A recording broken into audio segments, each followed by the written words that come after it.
one in the world today, anywhere in any other country, is more powerful than President Xi Jinping. He's declared himself chairman for life. I call him chairman of everything, chairman of everywhere, chairman of everyone.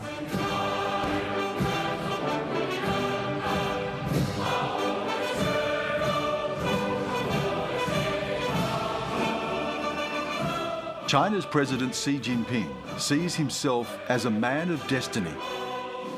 He commands a country on the cusp of becoming the biggest economy the world has ever seen, and he's building an army to defend it.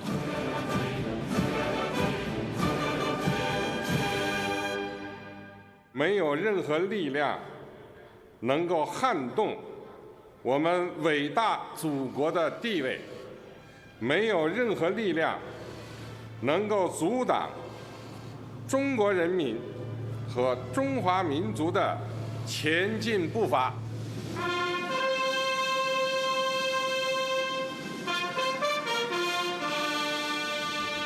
If you were to sum him up, what words come to mind? Messianic, ruthless.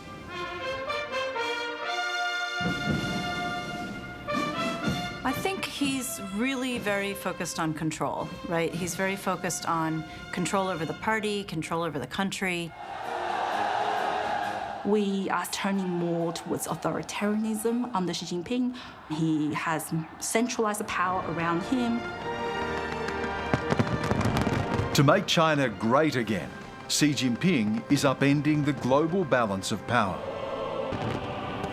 If any armed conflict breaks out between China and the United States, it will be catastrophe for mankind. It may become an Armageddon for humankind.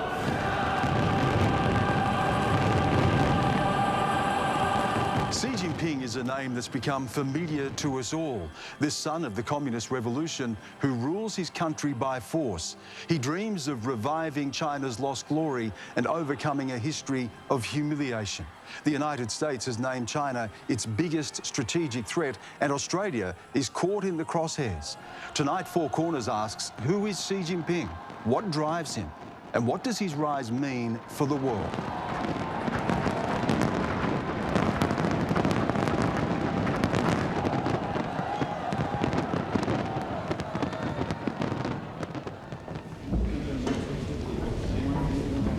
Madam Speaker, the President of the People's Republic of China.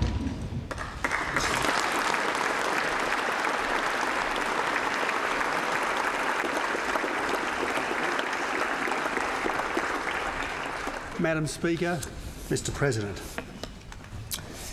it is a joy to have friends come from afar. In 2014, Xi Jinping was on a charm offensive. He was in Canberra for the honour of addressing the joint houses of the Australian Parliament.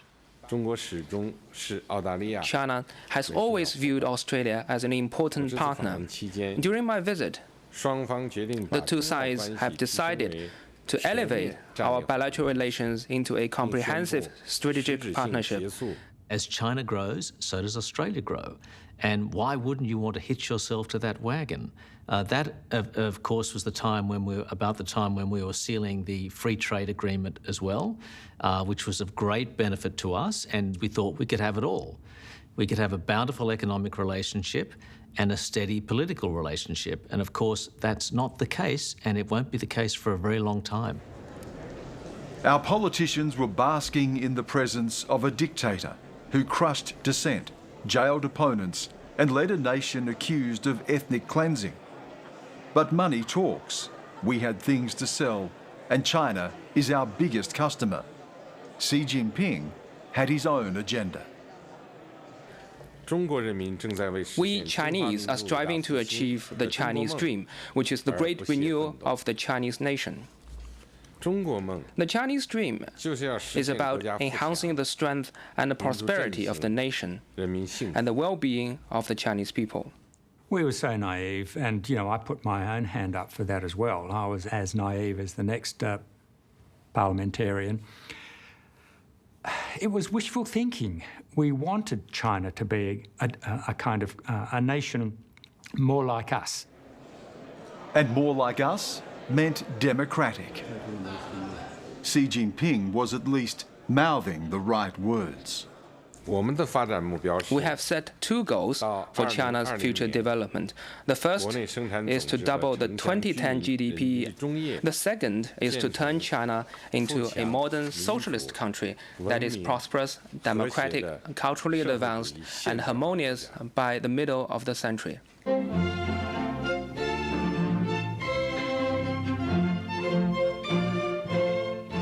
At a state dinner that night, Tony Abbott startled China watchers with a monumental misreading of what Xi really meant by democratic. I have never heard a Chinese leader declare that his country would be fully democratic by 2050. I have never heard a Chinese leader commit so explicitly to a rule-based international order founded on the principle that we should all treat others as we would be treated ourselves. I was there. I helped actually write a bit of Tony Abbott's formal speech response to Xi Jinping. Tony Abbott got up in particular at that banquet in the Great Hall and said he was so delighted because Xi Jinping had said by 2049 China would become a modern democratic society. And he was so delighted. Our ambassador to China was absolutely mortified by it. It's easy now for us to laugh at Tony Abbott when he referred to Xi Jinping as a proto-democrat, but Tony Abbott was by no means alone when he made that statement. There are many statements that political leaders have made about China, the Chinese Communist Party, and Xi Jinping that now look ridiculous. The world has changed, and it's only fools and apologists who continue to defend Xi Jinping and the Chinese Communist Party.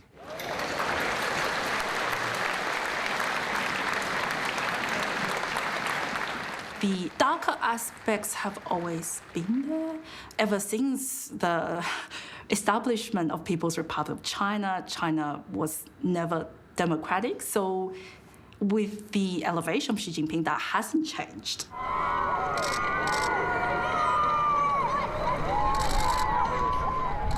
Xi and his wife travelled to Tasmania, where they were met like royalty.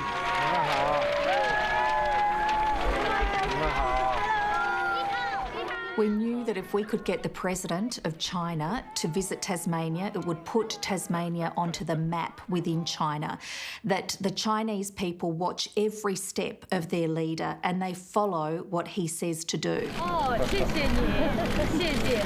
You speak Chinese, very good. Thank you. Yes, they have a different value system to us, but part of what life is trying to get to know other people and what makes them tick and how we can work together to make the world a better place. And one way you make the world a better place is through trade.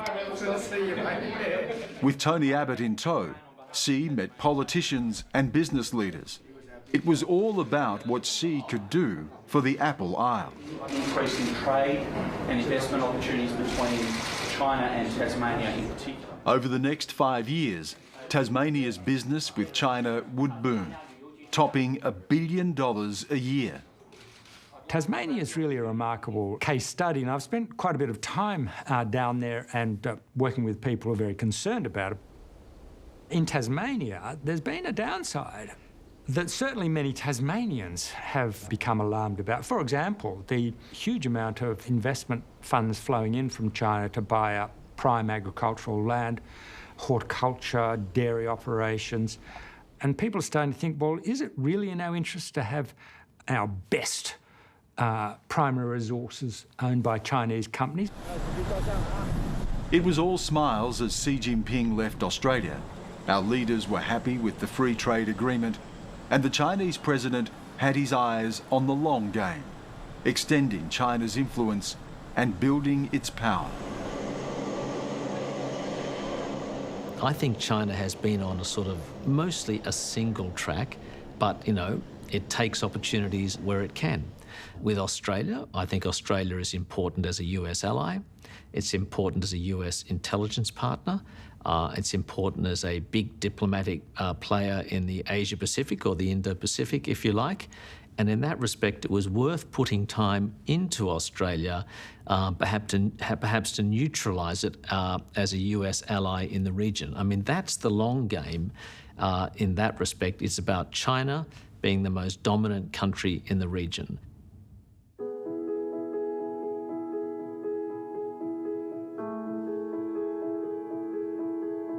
Xi Jinping was born into a country of war and revolution on June 15, 1953. His father was a Communist Party hero, a right-hand man of Mao Zedong. Xi is party royalty, what is in China called a princeling, but as he prefers, a man of the people. 我很自豪啊，自己能够出生在一个革命家庭里面，家庭有这个很严格的革命传统教育，总是讲说这孩子们不要放到温室里啊，是吧？大风大浪。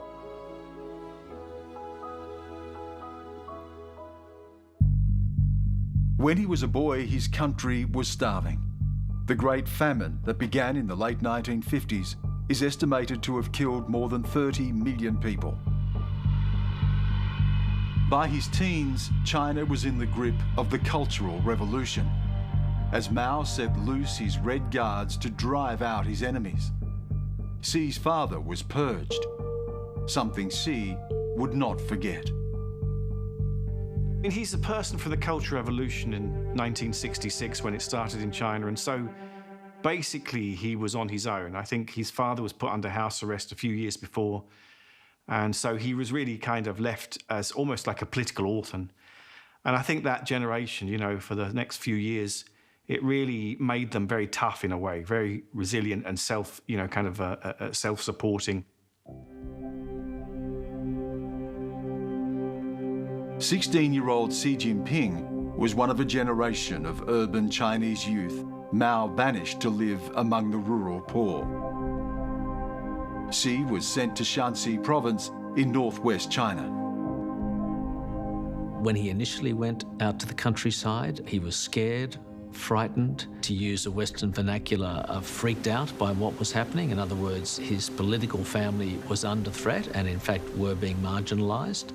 So it both hardened him, it also gave him a real sense of the ups and downs of power. And I think that's one reason why he's so ruthless himself. He lived in a dusty village not far from the city of Yan'an, where decades earlier Mao Zedong led his supporters on the fabled Long March during the Civil War against the American-backed nationalists. These were formative years for Xi in the heartland of the Communist Revolution. He could have rejected the party, but in fact he embraced it even more. I think would be very difficult for anyone at the time to reject the party. And I can see why, for someone who has suffered under the Cultural Revolution, they might actually want to embrace the party even more. Really? That even though he and his family suffered, he would want to embrace the party even more? Yes, it is a quite common experience amongst people in China that you want your suffering to mean something.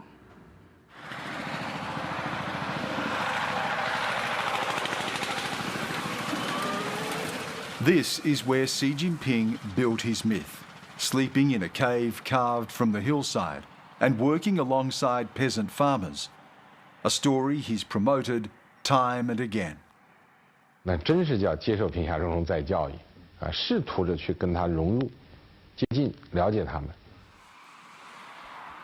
So he actually was re-educated, just as Mao wanted. Just as Mao wanted. He wanted to re-educate China's young people in the 1960s. Most people think the Cultural Revolution was merely a power struggle and a purge. Yes, it was, but it was also more.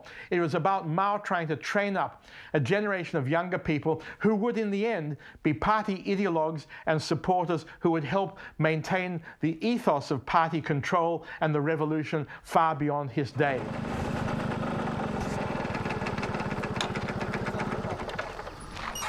Like Mao, Xi saw China's peasant farmers as his pathway to power. He calls himself a son of Yellow Earth.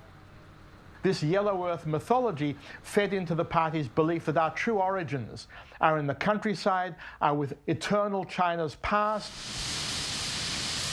Xi Jinping, I think, always sort of talks as though he's really connected to the kind of people who live in the rural areas, and they're not forgotten. He's a populist in that sense. He's really trying to show that he is, you know, kind of the like a kind of an earthly emperor.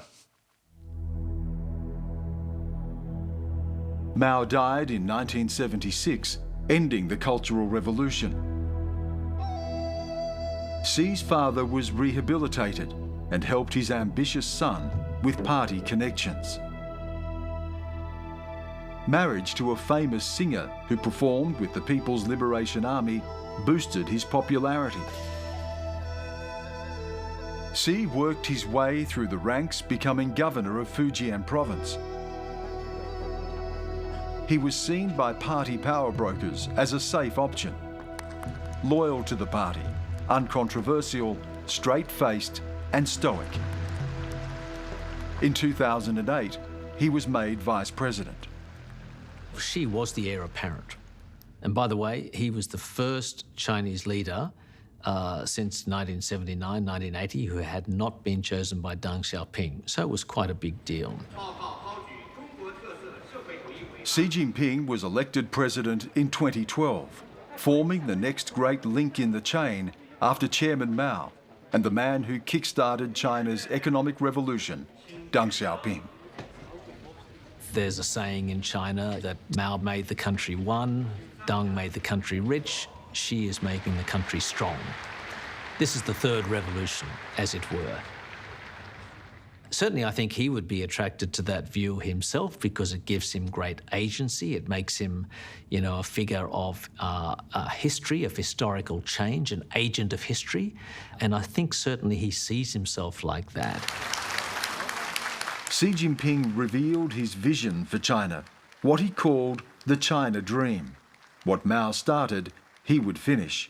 The final stage of the revolution, to return China to the apex of global power. 我以为实现中华民族的伟大复兴，就是中华民族近代最伟大的中国梦。国家好，民族好，大家才会好。 On the national level, China Dream means the revitalization of China. After all, China was humiliated for more than 100 years, ever since the First Opium War, and China need to rise up. And this is a continuous process. China by today is already the second largest economy in the world. And in less than 10 years' time, China will be the largest economy in the world. And China needs to project its own image onto the world as a force for peace and stability and economic development. When we first heard China Dream, a lot of us thought it was going to be a lot like the American Dream, which is basically a very individualist vision of having a lot of material prosperity, a lot of freedom to do what you want, and living as a citizen in a powerful state, but one that doesn't intrude too much. So that was the American Dream. And the China Dream, I think people initially thought that that was being offered, but it's become very clear that what Xi means by a China Dream is really a state, a Chinese state dream. It's not an individual dream. It's not a dream for citizens. It's a vision of a state, a Chinese state that's very strong, that's internationally respected, that can throw its weight around internationally if it needs to, and that is in no way inferior to anybody else. As president, Xi Jinping moved quickly to consolidate his hold on the party and the country. The moment he came into power, it was pedal to the metal, if you like. He accelerated on all fronts to eliminate dissent, to eliminate rivals, to eliminate corruption. Now, his family had been involved in lots of deals as well. That's been well documented. There was nothing that made Chinese people more angry than seeing officials around them, be it in a township, city, province, wherever, high on the hog, getting rich, and frankly, getting rich in very nefarious ways. Stealing farmers' land, getting cuts of deals, promoting their relatives, etc., etc. China was very corrupt. It probably still is, not like it was. And so Xi Jinping used the anti-corruption campaign both as a populist measure and to purge his rivals. Xi widened the net, locking up dissidents, lawyers, writers and artists. I remember back when Xi Jinping was first elevated as a leader, there was actually quite a lot of expectation placed on Xi Jinping. We are seeing a turning more towards authoritarianism under Xi Jinping. He has centralized the power around him. And also, we're also seeing that there's increased concerns about human rights in China as well. In Hong Kong, with regards to pro-democracy activists and legislators. And in Xinjiang, with regards to what the Chinese government has been doing to Uyghurs and other ethnic minority groups. What we didn't see, except for a very small handful of close observers, is that Xi Jinping wasn't the great liberator. He wasn't going to be the man who would continue the liberalising trend. In fact, he was exactly the opposite. He was a return in a very decisive way to the oppressive Leninist party control freakery that we had so feared.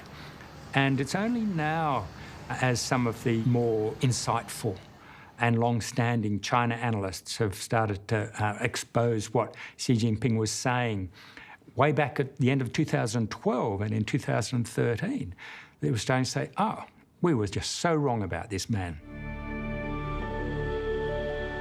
Xi Jinping has relentlessly crafted his own cult of personality. Chinese audiences are fed a constant diet of propaganda on state-run media about Xi and his China dream. Through his firm resolve, charisma and intelligence, he's brought the world closer to China. Worldwide, there's now a better understanding of China as a major country. This new historical course charted by President Xi Jinping is the fundamental direction of Chinese diplomacy in the new era. The cult of Xi is everywhere in the media. There's Xi, the beaming father of the nation.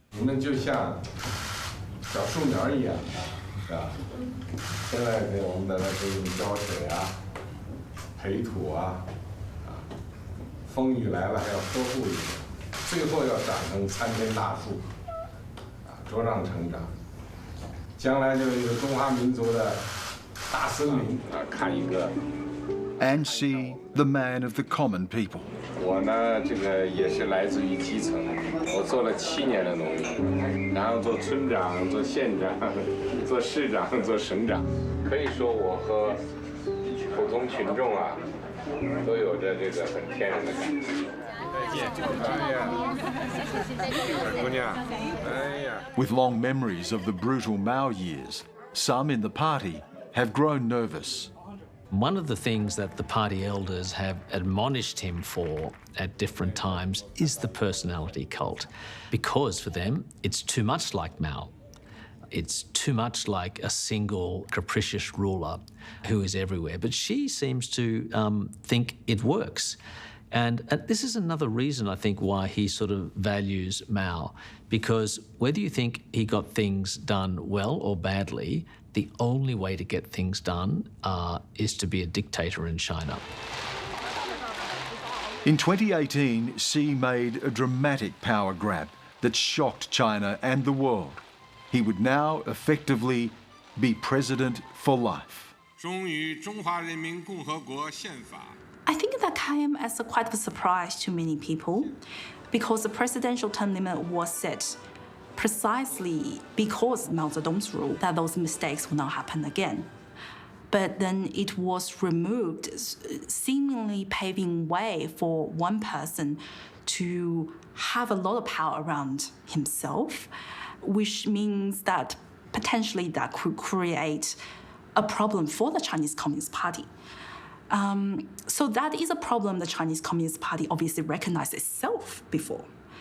But now it has been completely removed, and it is, I think, quite shocking to a lot of people, even inside China as well.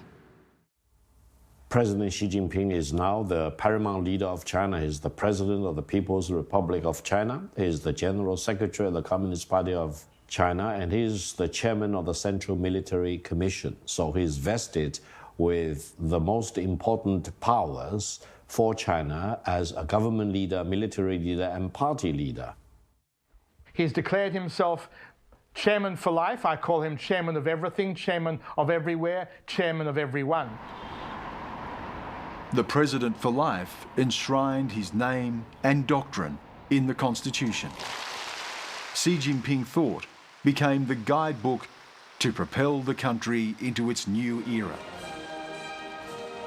I think Xi Jinping thought says that the party rules all and that China is on a path to inevitable greatness and that everybody better get used to that.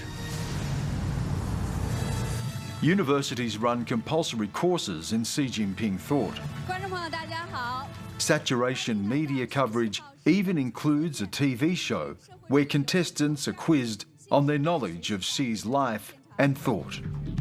请问下面哪一个是习近平在政敌前推行的改革举措 ？A. 半沼气 B. 半旅游 C.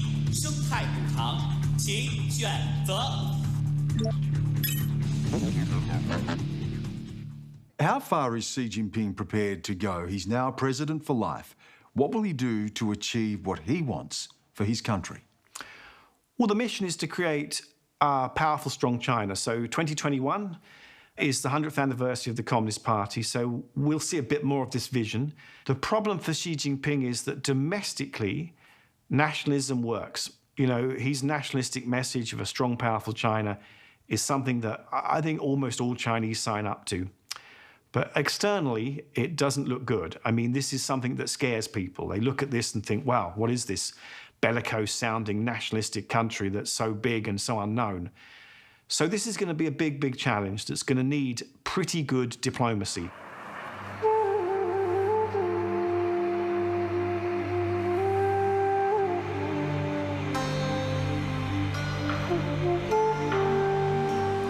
At home, Xi knows that poverty eradication among China's 1.4 billion strong population is critical to keeping the party in power. That's the deal, that the Chinese people will sacrifice freedom for wealth. So far, it has worked. 这2年，我又去了10几个贫困地区，到乡亲们家中同他们聊天，他们的生活存在困难，我感到揪心；他们生活美好一点，我都感到高兴。The reality is that Xi Jinping and his colleagues believe themselves as the agents of history, and a history that is about making China one of the great powers that is also a prosperous, stable society that will contribute to humanity as a whole. And if in that process a few individuals must be crushed or silenced, a few dissidents must be thrown into jail, a few national minorities in Tibet and Xinjiang and their aberrant religious beliefs must be corralled, contained, and reformed, well, that's simply the price that the great collective of the Chinese people, which I, Xi Jinping, and my colleagues represent, that's just the price they all have to pay, and it's for their good. Because after all, I am a patriarchal leader, and I know what's best for all of you. The creation myth of Xi Jinping draws tourists from across the country who travel to the village where he spent 7 long years in exile. Everything here is a shrine to Xi and all he represents. Posters of Mao Zedong hang in the cave where Xi slept. Marxist texts and books which influenced him are on display. Party publications documenting his rise through the provinces are for sale. Locals sing his praises. 习主席就是尤其是非常关怀我们普通的老百姓啊，都是他做的每一件事好，都是从我们基层的人民着想去做的。对我们现在的现在不是已经都脱贫了嘛啊，都是这也是很大一部分都是习主席的一个功劳啊，所以真的主席真的很伟大啊。确确实实很伟大，他的每一个做法都是很让我们幸福的。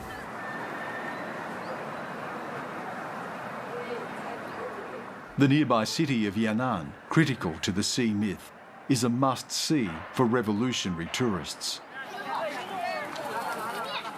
就是习大大下来以后，我们这里这些人都是特别多。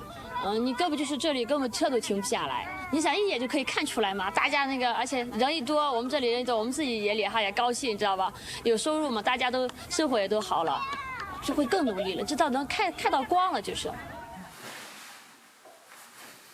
Guesthouse manager Li Ming makes his living from party mythology, dressing up in the uniform worn by Mao's troops.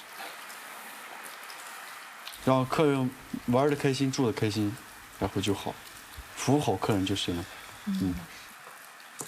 就是感觉就是对于习主席就是崇拜，对，我感觉他就是做什么事我都觉得非常认同，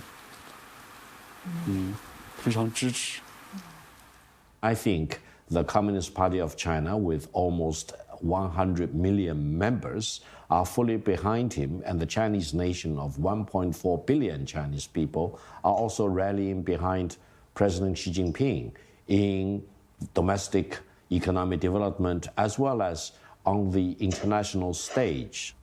Victor Gao is a party insider who has been as close as possible to power.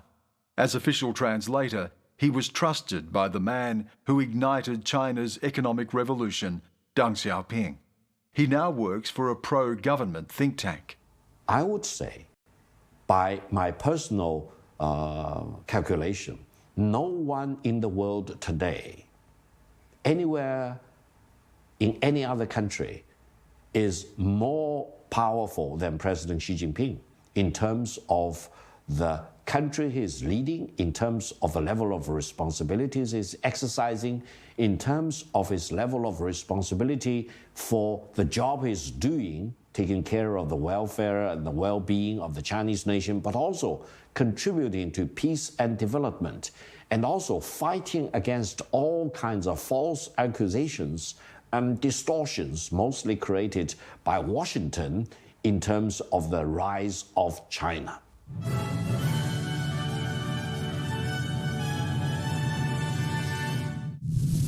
Under the guidance of Xi Jinping thought on socialism with Chinese characteristics for a new era, the PLA has thoroughly implemented Xi Jinping thought on strengthening the military.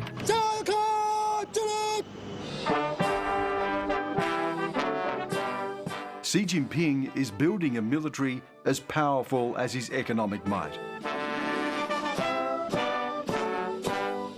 Officially, he spends around $250 billion a year on defence. Others estimate the real figure may be double that.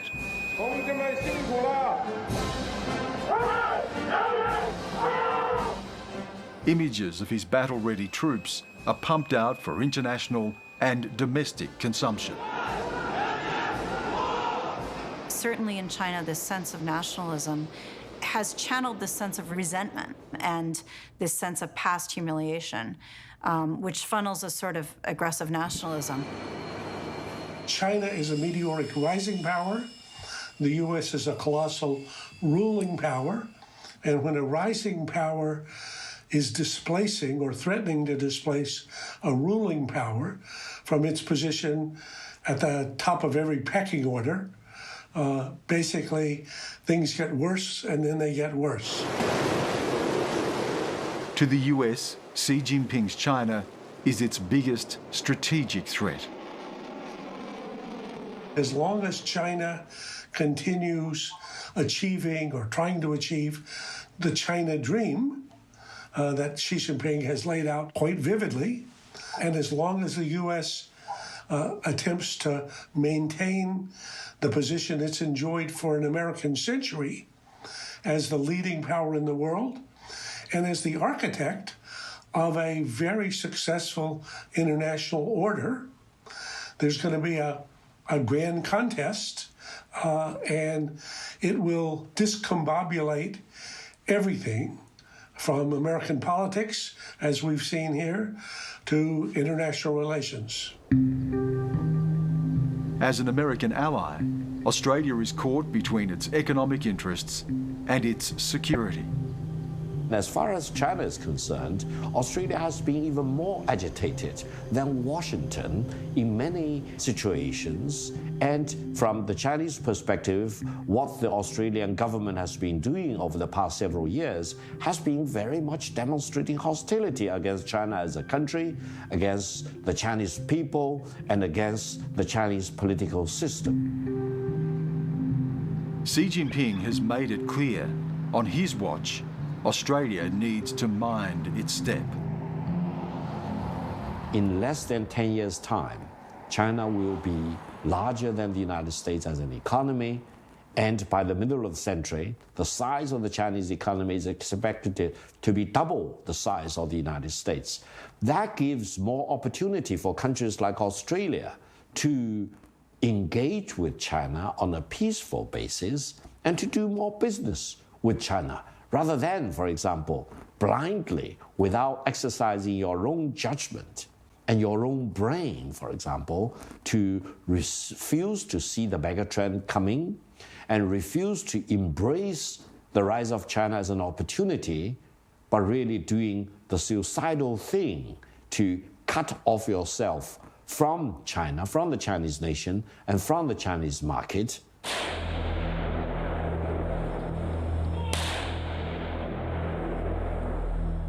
Xi has drawn battle lines across the region. Chinese and Indian troops clashed on their border last year with casualties on both sides. For Xi Jinping, it was a propaganda coup. 这些英雄的边防官兵，把青春、鲜血乃至生命留在喀拉昆仑高原。 Then there is the South China Sea, where the US and China stare each other down. Foreign military aircraft, this is Chinese Navy. You are approaching our military alert zone. Leave immediately in order to avoid misjudgment. I am a United States military aircraft conducting lawful military activities outside national airspace. Xi Jinping has ignored international court rulings and built military installations on disputed islands. 1, 2, 3, 4, 5, 6, 7, 8, 9 vehicles moving. China in the Indo-Pacific is a reality. For the US being here, it's a choice. China knows that, and over time, I think China wants to make the price the US pays for that to go up. And in many respects, I think China is a much more predictable player here. You know, China wants to dominate the region. China wants to be the most powerful country in the region. China wants its military to be their sort of, biggest in the region and the like. That's just obvious. Any country would want to do that of China's size, be it a communist party or a dictate, a democracy. In Hong Kong, Xi has shown the world how ruthless he can be. He has crushed protest and introduced new laws, putting a stranglehold on the former British territory. Hong Kong stands as a warning to Taiwan. Absolutely central to Chinese modernization, Xi Jinping's program is restoring China's territorial integrity. This is a big deal. That means Taiwan comes back, and if you think about it, regaining control of Taiwan, a self-governing island of about 25 million people, a very modern society, most importantly democratic, which does not think of itself as part of the People's Republic of China, which has run itself for, 70, 80 years, which has had an independent streak since the 19th century. China says we're going to control that, and I think Xi wants to do it on his watch. And Xi declares he will regain Taiwan, even if it means war. 我们不承诺放弃使用武力，保留采取一切必要措施的选项。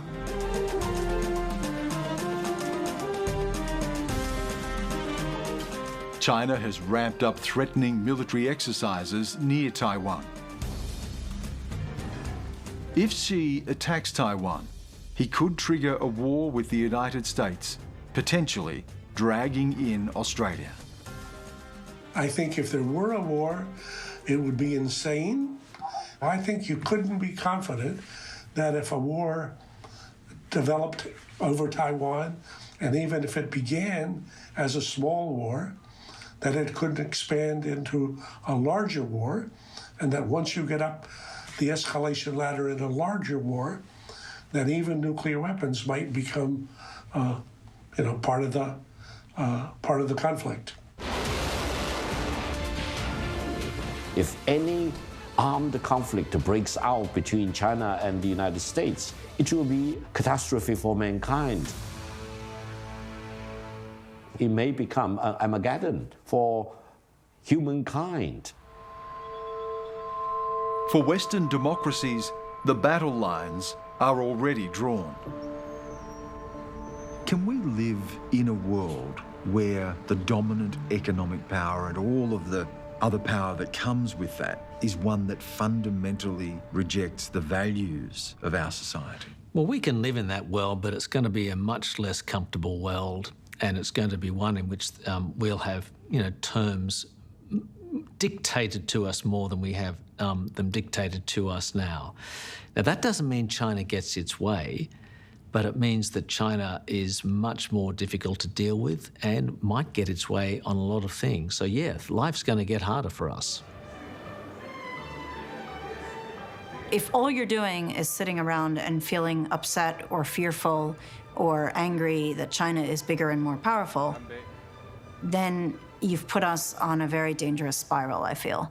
And that's something that worries me, not only as an observer, but also as a citizen of the United States, and also as a person, who doesn't want the world to go to hell.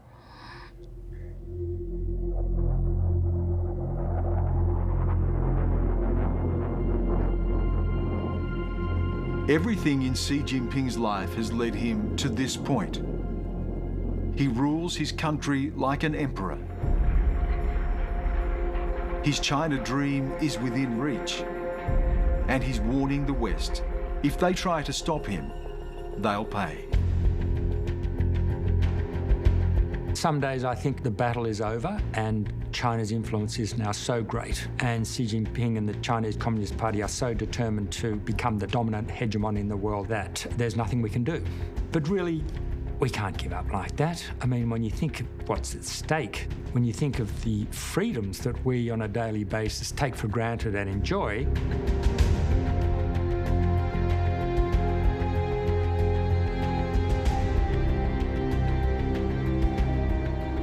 now we're dealing with this radically different view of the world, which is not a modern one. I mean, it's not like China is a power that sprung from nowhere. It's got historic roots going back many, many centuries. This is not something that can be just shifted. This history we're moving into, this world we're moving into, there is no roadmap. There is no easy roadmap.